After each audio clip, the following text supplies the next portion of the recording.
বিসমিল্লাহির রহমানির রহিম। আসসালামু আলাইকুম ওয়া রাহমাতুল্লাহি ওয়া বারাকাতুহু। সম্মানিত ভিউয়ার্স ভাই ও বোনেরা, আজকে আবারও আপনাদের জন্য নতুন একটি টিউটোরিয়াল নিয়ে হাজির হয়েছি। আজকের এই টিউটোরিয়ালের বিষয় হচ্ছে অ্যাডোবি ফটোশপ পার্ট 24 নিয়ে। আজকের পার্টটিতে আমরা খুবই গুরুত্বপূর্ণ দুটি অপশনের কাজ শিখব। তো চলুন কথা না বলে প্রথমে দেখে নিই কোন অপশনগুলো নিয়ে আজকে আমরা কথা বলবো।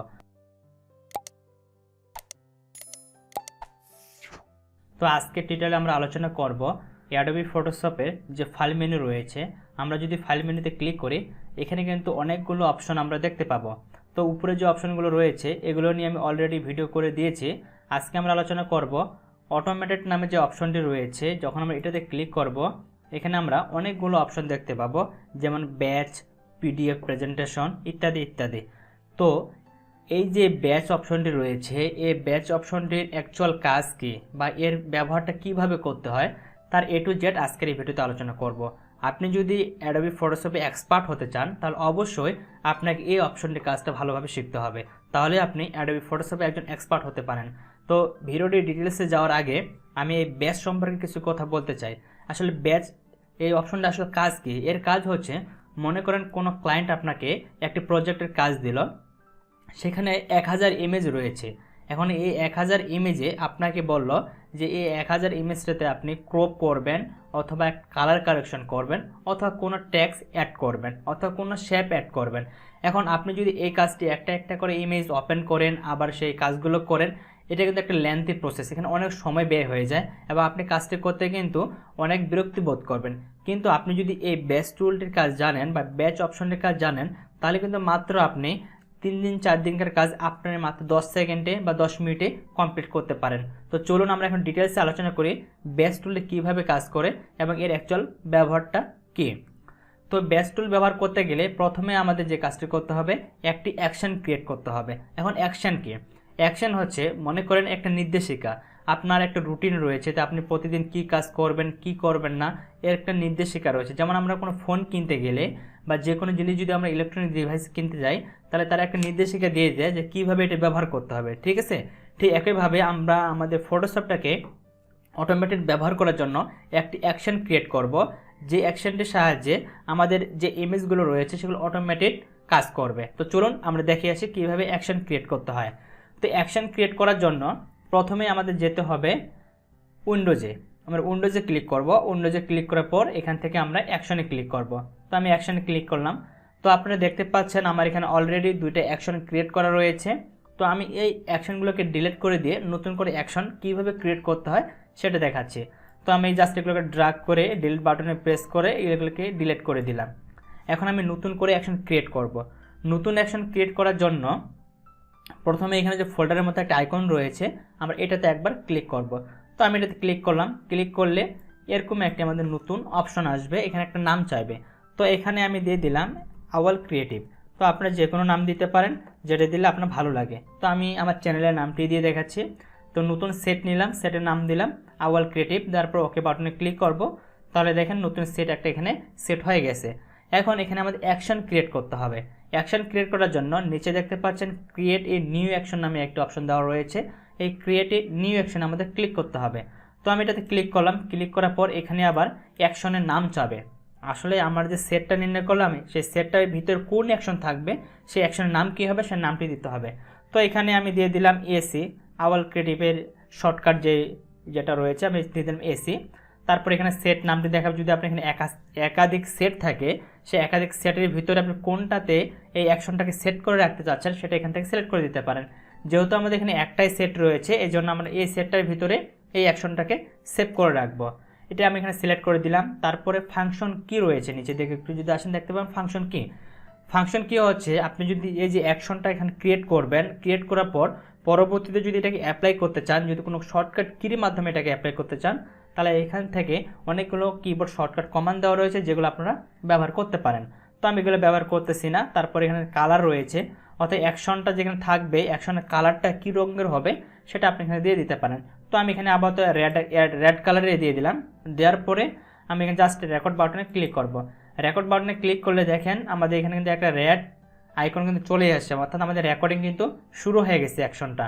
এখন আমরা কি করব, প্রথমে আপনার ক্লায়েন্ট যে আপনাকে ইমেজগুলো দিয়েছে সেখান থেকে একটা ইমেজকে আপনাকে ওপেন করতে হবে।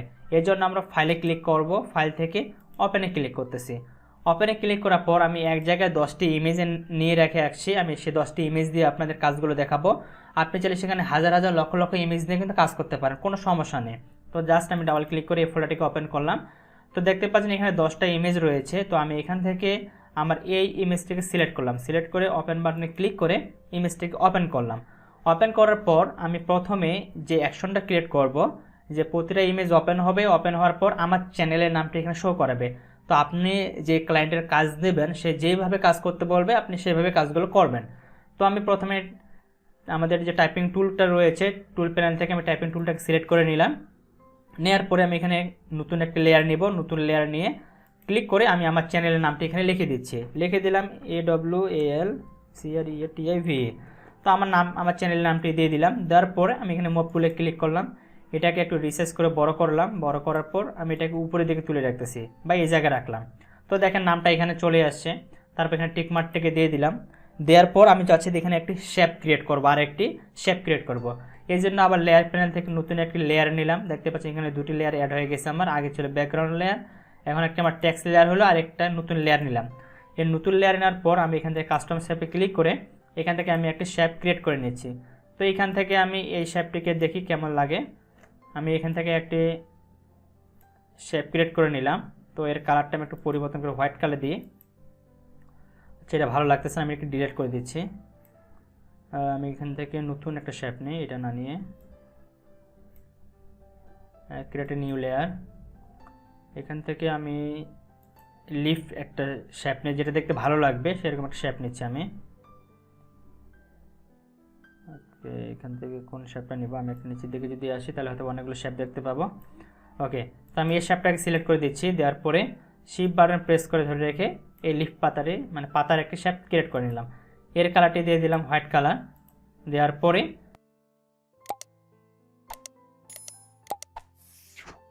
আমার এটা হয়ে গেল। এরপর আমি মুভ টুলে ক্লিক করে এটাকে মুভ করে যে কোনো জায়গায় রাখতে পারি। তো আমি এই জায়গায় রাখলাম। রাখার পর এখন এটাকে আমাদের সেভ করতে হবে। এই জন্য বাইরে ক্লিক করলাম, বাইরে ক্লিক করে ফাইল থেকে সেভ এজে ক্লিক করতেছি। সেভ এজে ক্লিক করার পর ডেস্কটপ সেভ করে দিলাম। ফাইলের নামটা আমি কি দেবো, জেপিজি ফরম্যাটে সেভ করব। জেপিজি সিলেক্ট করে দিলাম। ফাইলের নাম দেখতে পাচ্ছেন 1 দেওয়া রয়েছে। আমি সেভ বাটনে ক্লিক করে ফাইলটিকে সেভ করে নিলাম। সেভ করার পর এখন এই যে অ্যাকশন কিন্তু আমাদের সেভ পর্যন্ত চলে আসে। এখন আমাদের এটাকে ক্লোজ করতে পারি অথবা নাও করতে পারি। এখন কথা হচ্ছে আপনি যদি মনে করেন 100 ইমেজ নিয়ে কাজ করেন, এখন প্রতিটা ইমেজ যদি এভাবে ওপেন হয়ে সেভ হওয়ার পর যদি এখানেই থাকে যায় তাহলে কিন্তু আপনার ফটোশপটা কিন্তু অনেক ভারী হবে এবং পারফেক্টলি কাজ করবে না, অনেক সময় হ্যাং করতে পারে। এই জন্য আমরা এখানে আরেকটি অ্যাকশন ক্রিয়েট করবো, সেটা হচ্ছে প্রতিটি ইমেজ ওপেন হবে, ওপেন হওয়ার পর এর নামটি লিখবে, এই শেপটি অ্যাড করবে, তারপরে সেভ করবে। সেভ করার পর এই ট্যাবটি ক্লোজ হয়ে যাবে। ক্লোজ হওয়ার পর আবার নতুন করে একটি ফাইল ওপেন করবে, আবার একই অনুযায়ী ওই কাজগুলো করতে থাকবে। তো এই জন্য আমরা কি করব, এই ট্যাবটিকে ক্লোজ করে দেবো। ক্লোজ করার জন্য এখানে যে ক্রস বাটন রয়েছে এটাকে ক্লিক করব। ক্লিক করার পর এটা আমি সেভ করতেছি না, জাস্ট নোতে ক্লিক করলাম। তো এই পর্যন্ত আমাদের কিন্তু দেখেন ক্লোজ পর্যন্ত কিন্তু অ্যাকশনটা চলে আসে। এখানে দেখেন আমরা কি কি কাজ করছি সবগুলো কিন্তু এখানে রেকর্ড হয়ে আছে। এখন আমরা কি করব, এটাকে স্টপ করব। স্টপ করার জন্য এখানে যে আইকনটি রয়েছে জাস্ট এটাতে একবার ক্লিক করব। ক্লিক করলে এই অ্যাকশনটা কিন্তু আমাদের স্টপ হয়ে গেছে। এখন আমি এটাকে একটু মিনিমাইজ করে রাখতেছি। মিনিমাইজ করে আমি যে ইমেজটি ডিজাইন করলাম সেই ইমেজটি এখানে ডাবল ক্লিক করে ওপেন করে আমি আপনাদের দেখাচ্ছি। তো এটাতে আমি ডাবল ক্লিক করলাম।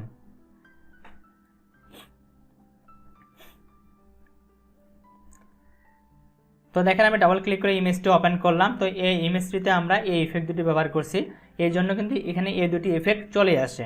এখন আমি এটাকে ক্লোজ করে দিচ্ছি। ক্লোজ করে দিয়ে এই ফটোসে যে ইফেক্টগুলো বা এখানে এই ফোল্ডারে আমার যতগুলো 10টি যে ইমেজ রয়েছে এই 10টি ইমেজে আমি চাচ্ছি যেন অটোমেটিক্যালি এই ইফেক্টগুলো এখানে চলে আসে। দেখেন কীভাবে চলে আসে আমি এখন দেখাচ্ছি আপনাদের এটা। এই জন্য আমি আবার ফটোশপটিকে ওপেন করলাম। ওপেন করার পর এবারে আমরা ফাইলে ক্লিক করব। ফাইল থেকে অটোমেটেড থেকে আমরা ব্যাচে ক্লিক করব। তো আমি ব্যাচে ক্লিক করলাম। ব্যাচে ক্লিক করার পর আমাদের এরকম একটি ইন্টারফেস চলে আসবে। ইন্টারফেসটা আসার পর তো দেখতে পাচ্ছেন এখানে যদি আমাদের একটি সেট রয়েছে, এই জন্য এই সেটের নামটি দেখাচ্ছে। আমি সেটের নাম কি দিয়েছিলাম, আওয়াল ক্রিয়েটিভ, এই জন্য আওয়াল ক্রিয়েটিভ। আর আওয়াল ক্রিয়েটিভের ভিতরে আমি যে অ্যাকশনটি দিয়েছিলাম অ্যাকশনটির নাম ছিল আমাদের এসি, এর জন্য এখানে এসিটা চলে আসছে। যদি আপনার এখানে একাধিক সেট বা একাধিক অ্যাকশন থাকে সেগুলো কিন্তু এখানে শো করাবে। এখন আপনি কোনটা অ্যাপ্লাই করতে চাচ্ছেন সেটা আপনাকে এখানে সিলেক্ট করে দিতে হবে। সিলেক্ট করার পর এখানে দেখতে পাচ্ছেন সোর্স, তো সোর্স এখানে আমার ফোল্ডার রয়েছে, আপনি চাইলে এখানে ইম্পোর্ট করে দিতে পারেন। তো অবশ্যই এখানে ফোল্ডারটাই অ্যাক্টিভ থাকে, তো ফোল্ডারটাকে আমরা সিলেক্ট করে দেবো। তারপরে কোন ফোল্ডারে ইমেজগুলোকে আমরা অটোমেটিক ক্রিয়েট করতে চাচ্ছি সেটা এখানে সিলেক্ট করে দিতে হবে। এই জন্য চুজ বাটনে আমরা ক্লিক করব। চুজ বাটনে ক্লিক করলে যেখানে আপনার ইমেজগুলোর ফোল্ডারটি রয়েছে সেটা সিলেক্ট করে দিতে হবে। তো ফোল্ডারটি আমার ডেস্কটপে রয়েছে, যে ফোল্ডারটি হয়, আমি ফোল্ডারটিকে সিলেক্ট করে দিলাম। সিলেক্ট করার পর সিলেক্ট ফোল্ডারে ক্লিক করব, তাহলে ওটা এখানে সিলেক্ট হয়ে যাবে। তারপরে এখানে হয়তো আপনি এগুলো টিকমার্ক দেওয়া না থাকতে পারে, অবশ্যই আপনি এখান থেকে যতগুলো আছে সবগুলোকে টিকমার্ক দিয়ে নেবেন। দেওয়ার পরে নিচে দেখতে পাবেন ইরোর্স নামে একটা অপশন দেওয়া রয়েছে, এখানে লেখা আছে স্টপ ফর ইরোর্স। অনেকগুলো ইমেজ রয়েছে যেগুলো আমাদের ফটোশপে সরাসরি ওপেন হতে চায় না। এখন মনে করেন ক্লায়েন্ট আপনাকে 100টি ইমেজ দিয়েছে, সেখান থেকে 2-1টি ইমেজের সমস্যা থাকতেই পারে। যদি সে সমস্যাগুলো থাকে তাহলে কি আমাদের এই যে প্রোগ্রামটা যে আমরা এখানে সেট করলাম সেটা কি স্টপ থাকবে, নাকি এগুলোকে ইগনোর করে সে বাকি স্টেপ বা বাকি যে ইমেজগুলো আছে সেগুলো কাজ করবে? তো অবশ্যই আমরা এখানে স্টপ ফর ইরোর্স দিয়ে দেবো, অর্থাৎ যেগুলো আমাদের ইরোর ফাইল পাবে সেগুলো স্টপ করে রেখে বাকি যে ফাইলগুলো আছে সেগুলোতে সেজন্য অটোমেটেড কাজগুলো করে। এই জন্য আমরা এখানে এটাকে সিলেক্ট করে দেবো, আমি এখানে সিলেক্ট করে দিলাম। তারপরে ডেস্টিনেশনটা এখানে আমাদের ফোল্ডার সেভ করব ফাইলগুলো, নাকি সেভ অ্যাজ ক্লোজ করে দিব? তো আমরা অবশ্যই একটা ফোল্ডারের ভিতরে এই ফাইলগুলোকে সেভ করব।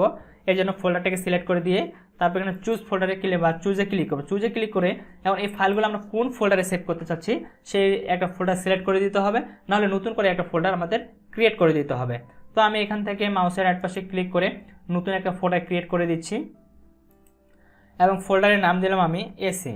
তো আপনারা দেখতে পাচ্ছেন ফাইলটি আমি কোথায় সেভ করছি বা ফোল্ডারটি কোথায় সেভ করছি। আমার দিস পিসি থেকে ডেস্কটপ থেকে এই দিস পিসি। তো আমি এখান থেকে সিলেক্ট ফোল্ডারে ক্লিক করলাম, তো ফোল্ডারটি আমার এখানে সিলেক্ট হয়ে গেছে। সিলেক্ট হওয়ার পর এখান থেকে অবশ্যই আপনারা প্রথমে যেটা রয়েছে এখানে এক্সটেনশন দিয়ে রাখবেন। প্রথমটা থাকবে এখানে আমাদের এক্সটেনশন থাকার পর এখানে সিরিয়াল নাম্বার, অর্থাৎ ইমেজগুলোতে আসবে সিরিয়াল অনুযায়ী আসবে 1 2 3 নাকি ABCD, সে সিরিয়ালগুলো নাকি ডেট অনুযায়ী আসবে, আপনাকে সিলেক্ট করে দিতে হবে। তো এখান থেকে যে কোনো একটা সিলেক্ট করে দিলেই হবে। তো আমি এখান থেকে দিয়ে দিলাম সিরিয়াল 1 ডিজিট সিরিয়াল নাম্বার। তারপর এখানে যেটা রয়েছে যে স্টার্টিং সিরিয়াল, মানে কত নাম্বার থেকে আমাদের এই সিরিয়াল নাম্বারটা শুরু হবে। তো অবশ্যই আমরা 1 নাম্বার থেকে শুরু করব, আপনি চাইলে এখানে 10 12 যত দিতে চান তত দিতে পারেন, কিবোর্ড থেকে টাইপ করে দিলেই হয়ে যাবে, ঠিক আছে। তো আমি এখান থেকে 1 দিয়ে রাখতেছি। তারপর এখানে দেখতে পাচ্ছেন কম্প্যাবিলিটি এখানে দেওয়া রয়েছে আমাদের। তো আমি এখানে উইন্ডোজটা আমার অটোমেটিক্যালি অ্যাক্টিভ রয়েছে, কারণ আমি যে অপারেটিং সিস্টেমটা ইউজ করতেছি সেটা হচ্ছে উইন্ডোজ। তো আপনি যদি ম্যাক্স বা লিনাক্স মানে যেই উইন্ডোজ বা ব্যবহার করেন না কেন বা যে অপারেটিং সিস্টেম ব্যবহার করেন না কেন সেটা অটোমেটিক্যালি সে এখানে টিকমার্কটিকে দিয়ে নেবে। তো আমরা যেহেতু উইন্ডোজ এজন্য এটা এখানে নিয়ে নিয়েছে, এখন আমাদের আর কোনো কাজ করার নাই। জাস্ট আমরা এখানে যদি ওকে বাটনে ক্লিক করি তাহলে যে 10টি ইমেজ ছিল সেই 10টি ইমেজে আমি যে ইফেক্টগুলো ব্যবহার করলাম, টেক্সট লিখলাম, তারপরে একটা কাস্টম শেপ ক্রিয়েট করলাম, এগুলো অটোমেটিক্যালি সে ক্রিয়েট করে নেবে এবং সেভ করে দেবে। তো দেখেন কীভাবে করতেছে। তো জাস্ট আমি ওকে বাটনে ক্লিক করলাম। ওকে বাটনে ক্লিক করার পর দেখেন অটোমেটিক্যালি সব কিছু আমার করতেছে। তো এখানে দেখতেছে যে command set not currently available, okay. তো প্রতিটা শেপ এখানে আমাদের কাজ করতেছে। যেহেতু আমার এখানে একটা সমস্যা ছিল, সেটা হচ্ছে আমি যে একটি শেপ ডিলিট করে দিয়েছিলাম সেজন্য কিন্তু এই মেসেজটি আসতেছে, নাহলে কিন্তু এই মেসেজটা আমার কখনই আসতো না। তো আমি এটা আপনাকে দেখাচ্ছি একটু পরে যে এই মেসেজটা আসার কারণটা কি, তাহলে আপনারা ক্লিয়ারলি বুঝতে পারবেন। এই যে দেখতেছেন যে this command set as not currently unable, অর্থাৎ আমি যেটা ডিলিট করে দিয়েছিলাম, যে প্রথমে যে শেপটা ক্রিয়েট করলাম কাস্টম শেপ থেকে, ওটা ডিলিট করার কারণে এই সমস্যাটি হচ্ছে, নাহলে কিন্তু এই সমস্যাটি কখনোই আর হতো না। তো আপনারা যখন এগুলো করবেন তো একবারই ভেবে চিন্তে কাজগুলো করবেন যাতে ডিলিট করতে না হয়। আর আমি যদি এখানে ডিলিট অ্যাকশনটাকে এখান থেকে ডিলিট করে দিতাম তাহলে কিন্তু এটা আর আসতো না। তো আমি সব কিছুই দেখাচ্ছি আপনাদের, জাস্ট আপনারা একটু কন্টিনিউ করুন ভিডিওটা। যেহেতু আমার এখানে 10টি ইমেজ আছে, আমাদের 9টি ইমেজ আরেকটি ইমেজ। তো দেখেন আমাদের 10টি ইমেজ কমপ্লিট। এখন আমি এটাকে একটু মিনিমাইজ করলাম। মিনিমাইজ করার পর এই যে দেখেন এসি ফোল্ডার, আমি যদি এসি ফোল্ডারে ডাবল ক্লিক করে ওপেন করি, ওপেন করলে দেখতে পাচ্ছেন এখানে আমি যে ইফেক্টগুলো ব্যবহার করছি সবগুলো কিন্তু চলে আসে এখানে। এই যে দেখো শেপ ইউজ করছিলাম, তারপর টেক্সট ইউজ করছিলাম, সবগুলো চলে আসে, ঠিক আছে। তো এটাকে আমি এখন ক্লোজ করে দিচ্ছি। তো এখানে যে আমার সমস্যাটি হলো সেটি হচ্ছে এখানে যে আমি অ্যাকশনটা ক্রিয়েট করেছিলাম, ক্রিয়েট করার পর এই যে এখানে একটি লেয়ার ছিল, এই লেয়ারটি কিন্তু আমি ডিলিট করে দিয়েছিলাম, ঠিক আছে। এই জন্য কিন্তু এই সমস্যাটা হয়েছিল। আমি যদি এটাকে এখান থেকে ডিলিট করে দিই তাহলে কিন্তু এটা আর সমস্যাটা হবে না। আমি এখান থেকে এটাকে ডিলিট করে দিলাম। এখন যদি আমি এটাকে এখানে পেস্ট করি তাহলে কিন্তু এই সমস্যাটি আর আমার কখনোই হবে না। তো আমি এখান থেকে এটাকেও ডিলিট করে দিলাম, ওকে। এখন আমি যদি কোনো একটা ইমেজে এই অ্যাকশনটাকে অ্যাপ্লাই করি তাহলে যে মেসেজটি আসতেছিল সেই মেসেজটি আর আসবে না। আমি ফাইলে ক্লিক করলাম, ফাইল থেকে ব্যাচ থেকে অটোমেটেড এখান থেকে আবার আমি ওই আগের মতো সব কিছু সিলেক্ট করে দিচ্ছি। আর এখান থেকে আমি এবার এই ফোল্ডারটাকে সিলেক্ট করে দিলাম। সিলেক্ট করে দেওয়ার পর এখানে আমি আলাদা একটা ফোল্ডার ক্রিয়েট করে নিচ্ছি ডেস্কটপেই। এটার নাম দিচ্ছি আমি, এর আগেটার নাম ছিল আমাদের 1 2 3, এটার নাম দিলাম আমি না 2 3 2 3 নাম দিলাম। তারপর জাস্ট সিলেক্ট করে দিলাম। তারপর এখানে আমি ওকে বাটনে ক্লিক করতেছি। তো দেখেন এবার আমার যে ইফেক্টগুলো ছিল সেগুলো অটোমেটিক্যালি চলে আসবে এখানে, এবং আমাকে আর কোনো কাজ করতে হবে না। সে অটোমেটিক্যালি শেপগুলো কিন্তু ক্রিয়েট করে নিচ্ছে। কারণ হচ্ছে আমাদের কমান্ড ট্যাবের আর কোনো ভুল নেই, কারণ সেগুলো যদি আমরা ডিলিট করিনি সেই জন্য কিন্তু সেই মেসেজটা আসতেছিল। এখন আর দেখেন কোনো মেসেজ কিন্তু আসতেছে না। তো আমার এখানে যে কয়টি ইমেজ আছে প্রত্যেকটি ইমেজেতে কিন্তু এই ইফেক্টগুলো অ্যাপ্লাই করবে। অ্যাপ্লাই করার পর সে কিন্তু অটোমেটিক্যালি ক্লোজ হবে। তো দেখতে পাচ্ছেন একটা করে ইমেজ ওপেন হচ্ছে, এই ইফেক্টগুলো এখানে অ্যাপ্লাই করতেছে। অ্যাপ্লাই করার পর সেই ইমেজটা আবার আমার এখানে ক্লোজ হয়ে যাচ্ছে। তো হয়তো বা আমার এখানে 3-4টি ইমেজের বেশি রয়েছে, তো ইমেজগুলো হলেই সেটা ক্লোজ হয়ে যাবে। তো আমি আপনাকে দেখাচ্ছি। তো দেখেন আমার কিন্তু মোটামুটি হয়তো বা কমপ্লিট হয়ে গেছে। তো আমি এখান থেকে মিনিমাইজ করে রাখি। এই যে দেখেন 2323 নামে যে ফোল্ডারটি ক্রিয়েট করলাম সেই ফোল্ডারটি শো করাচ্ছে।